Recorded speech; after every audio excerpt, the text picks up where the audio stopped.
ಎಲ್ಲ ಆತ್ಮೀಯ ಶಿಕ್ಷಕರಿಗೆ ಹಾಗೂ ಆಸಕ್ತರಿಗೆ ನಮಸ್ಕಾರಗಳು.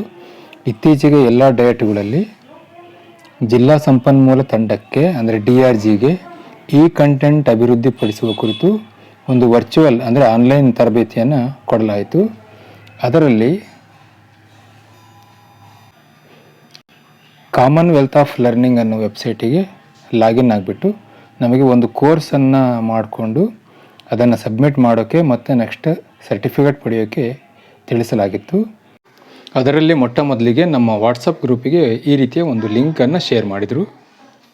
ಈ ಲಿಂಕ್ ಮೇಲೆ ಕ್ಲಿಕ್ ಮಾಡಿಬಿಟ್ಟು ಕಾಮನ್ವೆಲ್ತ್ ಆಫ್ ಲರ್ನಿಂಗ್ ವೆಬ್ಸೈಟಿಗೆ ಲಾಗಿನ್ ಆಗೋದು ಹೇಗೆ, ಆಮೇಲೆ ರಿಜಿಸ್ಟರ್ ಆಗೋದು ಹೇಗೆ, ರಿಜಿಸ್ಟರ್ ಆದ ನಂತರ ಆ ಕೋರ್ಸಿಗೆ ಜಾಯಿನ್ ಆಗೋದು ಹೇಗೆ ಅನ್ನೋದನ್ನು ಈ ವಿಡಿಯೋದಲ್ಲಿ ನಾವು ಕಲಿತಾ ಹೋಗೋಣ. ನಾನು ಸಹ ವಿಡಿಯೋ ಮಾಡ್ತಾನೆ ಅದನ್ನು ಕಲಿತಾ ಇರೋದು.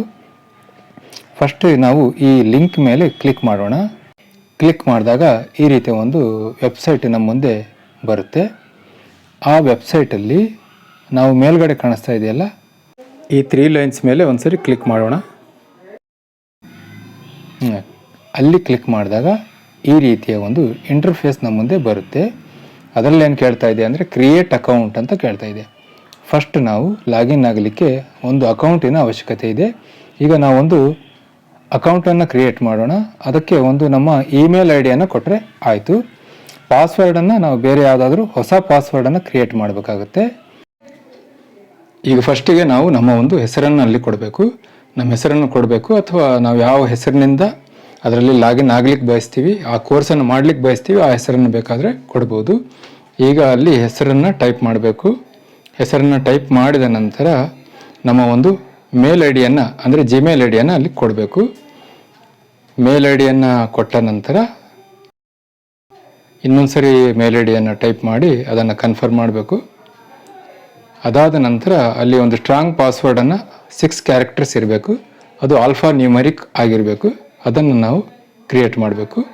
ಆಲ್ಫಾ ನ್ಯೂಮರಿಕ್ ಅಂದರೆ ನಿಮಗೆಲ್ಲ ಗೊತ್ತೇ ಇದೆ. ಅದರಲ್ಲಿ ಕ್ಯಾಪಿಟಲ್ ಲೆಟರು, ಸ್ಮಾಲ್ ಲೆಟರ್ಸ್, ಆಮೇಲೆ ನಂಬರ್ಸ್ ಆ್ಯಂಡ್ ಕ್ಯಾರೆಕ್ಟರ್ಸ್ ಇಷ್ಟು ಇರಬೇಕು. ಅದು 6 ಕ್ಯಾರೆಕ್ಟರ್ ಲಿಮಿಟನ್ನು ತೋರಿಸ್ತಾ ಇದೆ.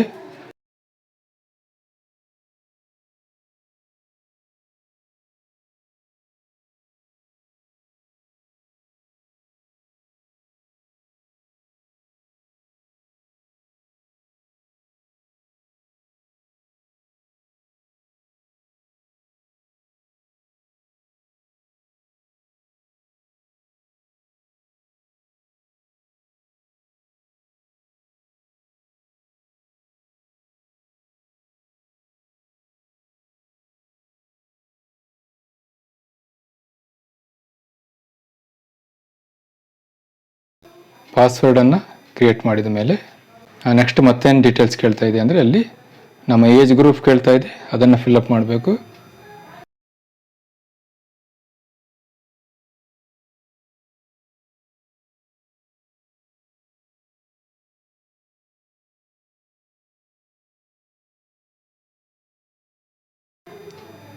ಆಮೇಲೆ ನೆಕ್ಸ್ಟ್ ಸೆಲೆಕ್ಟ್ ಯುವರ್ ಅಫಿಲಿಯೇಷನ್ ಅಂತ ಕೇಳ್ತಾ ಇದೆ. ಅಫಿಲಿಯೇಷನ್ ಅಂದರೆ ಏನಂತ ನೋಡೋಣ. ಅಲ್ಲಿ ನಾವು ಏನು ವರ್ಕ್ ಮಾಡ್ತಾಯಿದ್ದೀವಿ ಅದನ್ನು ಕೇಳ್ತಾ ಇದೆ. ಅಲ್ಲಿ college, university, secondary and higher secondary school ಅದನ್ನು ಚೂಸ್ ಮಾಡ್ಕೊತಾ ಇದ್ದೀನಿ. ಅದಾದ ನಂತರ ಕಂಟ್ರಿಯನ್ನು ಸೆಲೆಕ್ಟ್ ಮಾಡ್ಕೋಬೇಕು.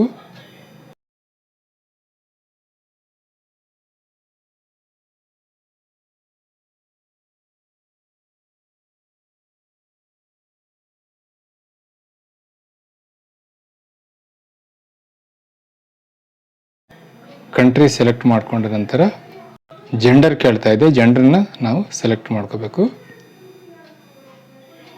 ಇದಾದ ಮೇಲೆ select institution only if you are a current student or staff of the respective institution ಅಂತ ಇದೆ.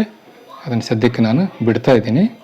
ಅದಾದ ಮೇಲೆ ಸೆಲೆಕ್ಟ್ ಯುವರ್ ಕ್ವಾಲಿಫಿಕೇಷನ್ ಅಂತಿದೆ. ನಮ್ಮ ಕ್ವಾಲಿಫಿಕೇಷನನ್ನು ಸೆಲೆಕ್ಟ್ ಮಾಡಬೇಕು.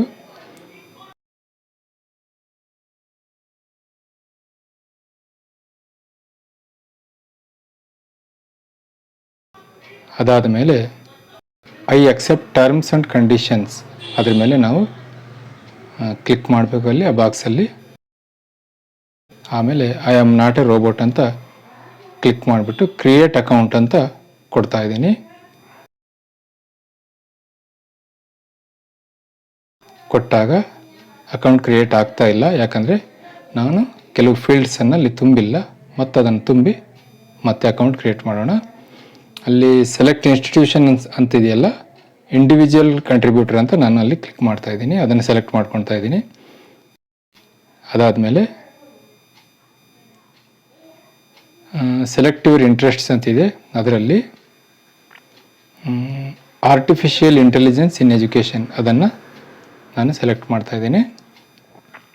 ಇದಾದಮೇಲೆ I am not A robot ಇದ್ರ ಮೇಲೆ ಇನ್ನೊಂದ್ಸರಿ ಕ್ಲಿಕ್ ಮಾಡ್ತಾ ಇದ್ದೀನಿ. ನೆಕ್ಸ್ಟು ಕ್ರಿಯೇಟ್ ಅಕೌಂಟ್ ಮೇಲೆ ಕ್ಲಿಕ್ ಮಾಡ್ತಾ ಇದ್ದೀನಿ. ರಿಜಿಸ್ಟ್ರೇಷನ್ ಸಕ್ಸಸ್ಫುಲಿ ಡನ್ ಅಂತ ಅಲ್ಲಿ ಬಂದಿದೆ. ಅದಾದಮೇಲೆ ಲಾಗಿನ್ ಅಂತ ಮತ್ತೆ ಅದ್ರ ಮೇಲೆ ಕ್ಲಿಕ್ ಮಾಡ್ತಾ ಇದ್ದೀನಿ.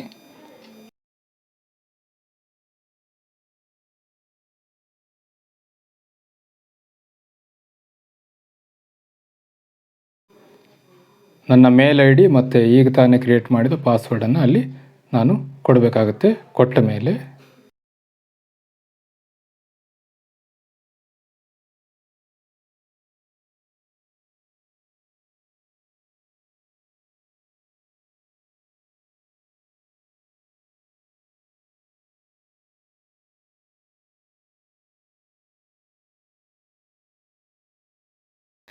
ಅದು ತೊಗೊಳ್ತಾ ಇಲ್ಲ. ಯಾಕಂದರೆ ಅದಕ್ಕಿಂತ ಮುಂಚೆ ನಾವು ಇನ್ನೊಂದು ಕೆಲಸ ಏನು ಮಾಡಬೇಕು ಅಂದರೆ, ಈಗ ನಾವು ಕೊಟ್ಟಿರೋ ಮೇಲ್ ಐ ಡಿಗೆ ಒಂದು ಮೆಸೇಜ್ ಬಂದಿರುತ್ತೆ, ಮೇಲ್ ಬಂದಿರುತ್ತೆ. ಆ ಮೇಲನ್ನು ಓಪನ್ ಮಾಡಿ ವೆರಿಫೈ ಮಾಡಬೇಕಾಗುತ್ತೆ. ವೆರಿಫೈ ಮಾಡಿದ ಮೇಲೆ ನಮ್ಮ ಅಕೌಂಟಲ್ಲಿ ಕ್ರಿಯೇಟ್ ಆಗುತ್ತೆ.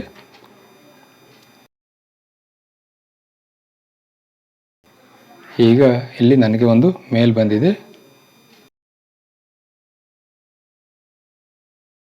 ಅಲ್ಲಿ ವೆರಿಫೈ ಅಕೌಂಟ್ ಅಂತಿದೆ, ಅದ್ರ ಮೇಲೆ ನಾನು ಒಂದ್ಸರಿ ಕ್ಲಿಕ್ ಮಾಡಬೇಕು. ಕ್ಲಿಕ್ ಮಾಡಿದ ಮೇಲೆ ನನ್ನ ಅಕೌಂಟ್ ವೆರಿಫೈ ಆಗುತ್ತೆ. ಈಗ ನಾನು ಸುಲಭವಾಗಿ ಲಾಗಿನ್ ಆಗ್ಬೋದು. ನೋಡಿರಿ, email verification is successfully done ಅಂತ ಬಂತು. ಮತ್ತೊಮ್ಮೆ ನಾನು ನನ್ನ ಲಾಗಿನ್ ಡೀಟೇಲ್ಸ್ನೆಲ್ಲ ತುಂಬಿ ಅಲ್ಲಿ ಲಾಗಿನ್ ಆಗಬೇಕು.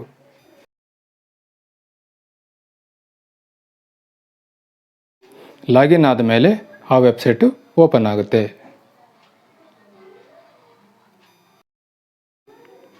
ಓಪನ್ ಆದಮೇಲೆ ಅಲ್ಲಿ 3 ಲೈನ್ಸ್ ಇದೆಯಲ್ಲ, ಅದ್ರ ಮೇಲೆ ನಾವು ಒಂದು ಸರಿ ಕ್ಲಿಕ್ ಮಾಡಬೇಕು. ಕ್ಲಿಕ್ ಮಾಡಿದಾಗ ಈ ರೀತಿಯ ಒಂದು ಇಂಟರ್ಫೇಸ್ ಬರುತ್ತೆ. ಅದರಲ್ಲಿ ಸೆಕೆಂಡ್ ಇದೆಯಲ್ಲ, ಮೈ ಕೋರ್ಸಸ್ ಅಂತ, ಅದ್ರ ಮೇಲೆ ಕ್ಲಿಕ್ ಮಾಡಬೇಕು. ಅದ್ರ ಮೇಲೆ ಕ್ಲಿಕ್ ಮಾಡಿದಾಗ ಆಲ್ ಕೋರ್ಸಸ್ ಅಂತ ತೋರಿಸ್ತಾ ಇದೆ.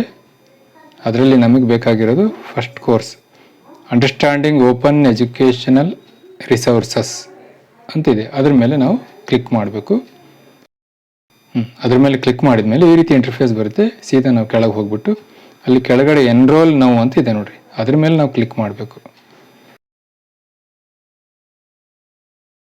ಎನ್ರೋಲ್ ನೌ ಮೇಲೆ ಕ್ಲಿಕ್ ಮಾಡಿದ್ರೆ ನಮ್ಮ ಕೆಲಸ ಅಲ್ಲಿಗೆ ಮುಗೀತು. ನಾವು ಆ ಕೋರ್ಸಿಗೆ ಎನ್ರೋಲ್ ಆಗಿಬಿಟ್ವಿ. ಈಗ ಎನ್ರೋಲ್ ಆದಮೇಲೆ ಲಾಂಚ್ ಅಂತ ಕೊಡಬೇಕು. ಇಲ್ಲಿಂದ ಕೋರ್ಸ್ ಸ್ಟಾರ್ಟ್ ಆಗುತ್ತೆ. ನೀವು ಸೇಮ್ ಯಾಸ್ ದೀಕ್ಷಾ ಆ್ಯಪಲ್ಲಿ ನಾವು ಕೋರ್ಸ್ ಮಾಡ್ತಾ ಹೋದ್ವಲ್ಲ, ಆ ರೀತಿ ಒಂದೊಂದಾಗಿ ಕೋರ್ಸ್ ಮಾಡೆಲ್ಗಳು ಬರ್ತಾ ಹೋಗ್ತವೆ. ಲಾಸ್ಟಿಗೆ ಒಂದು ಟೆಸ್ಟ್ ಇರುತ್ತೆ. ಆ ಟೆಸ್ಟನ್ನು ನಾವು ಅಟೆಂಡ್ ಮಾಡಬೇಕು. ಆ ಟೆಸ್ಟನ್ನು ಫುಲ್ಲು ನಾವು ಅಟೆಂಡ್ ಮಾಡಿ ಆನ್ಸರ್ ಮಾಡಿ ಸಬ್ಮಿಟ್ ಕೊಟ್ಟಾದ ನಂತರ ನೆಕ್ಸ್ಟ್ ನಮ್ಮ ಸರ್ಟಿಫಿಕೇಟನ್ನು ನಾವು ಜನ್ರೇಟ್ ಮಾಡ್ಕೋಬೋದು. ಸ್ನೇಹಿತರೆ, ಇದೊಂದು ನನ್ನ ಸಣ್ಣ ಪ್ರಯತ್ನ ಅಷ್ಟೇ. ಇದು ನನ್ನದೇ ಚಾನಲ್ಲು. ನಾನು ಇದರಲ್ಲಿ ಸಣ್ಣ ಸಣ್ಣ ವಿಡಿಯೋ ಕಂಟೆಂಟ್ಗಳನ್ನು ಮಾಡ್ತಾ ಇರ್ತೀನಿ.